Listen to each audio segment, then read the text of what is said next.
সর্ষে ইলিশ বাঙালির একটা ইমোশনের নাম। ব্যস্ততম এই জীবনে এই সর্ষে ইলিশ রান্না করাটা অনেকটাই কঠিন হয়ে দাঁড়ায়, বাট ওই যে খেতে তো ভালো লাগে। আজকে আপনাদেরকে দেখাবো কিভাবে ইচ্ছে থাকলেই একদম সহজ উপায়ে সর্ষে ইলিশ রান্না করতে পারবেন। দরকার হবে যে কোনো ব্র্যান্ডের এরকম একটা কাসুন্দি বা সরিষার সস। আপনি রাঁধুনি, প্রাণ বা যে কোনোটাই নিতে পারেন।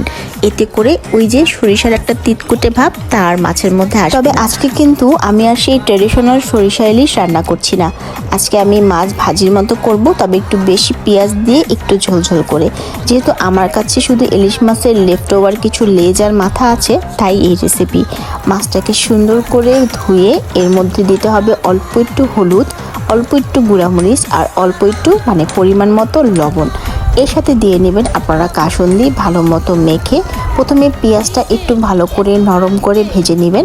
এর মধ্যে দিয়ে দিবেন টমেটো, যদি আপনাদের ইচ্ছে হয়, না দিলেও চলবে, এটা কোনো নেসেসারি জিনিস না, এটা জাস্ট টেস্টটা একটু বাড়িয়ে দিই। টমেটো সস আমার ভীষণ পছন্দ, যার কারণে আমি অল্প একটু প্রথমে দিয়ে মনে হলো আরেকটু দিই।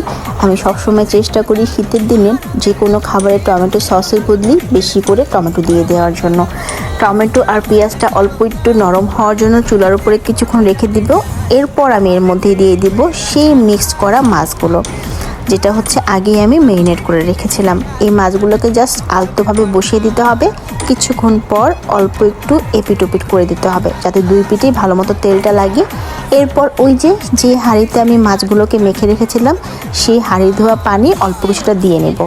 আর এর মধ্যে দিয়ে দিব কাঁচামরিচ। কাঁচামরিচের স্মেলটা কিন্তু এটার স্বাদকে আরও বাড়িয়ে দিবে। ছোট্ট একটা জিনিস স্কিপ করে গিয়েছি, এখানে আমি অল্প একটু পরিমাণ আধা চা চামচের মতো চিনি ইউজ করেছি। এই যে দেখেন কি সুন্দর একটা কালার এসেছে।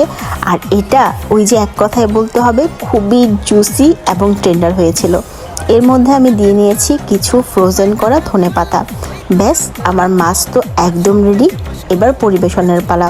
ব্যস্ততম আমাদের এই শহরের জীবনে এই হুটহাট আবদারগুলো কিন্তু আমরা নিজেরাই পূরণ করতে পারি এইরকম চটজলদি কিছু রান্না করে।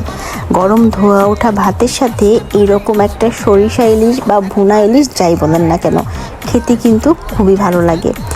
অবশ্যই বাসায় ট্রাই করবেন, কেমন হয়েছে জানাবেন। আল্লাহ হাফিজ।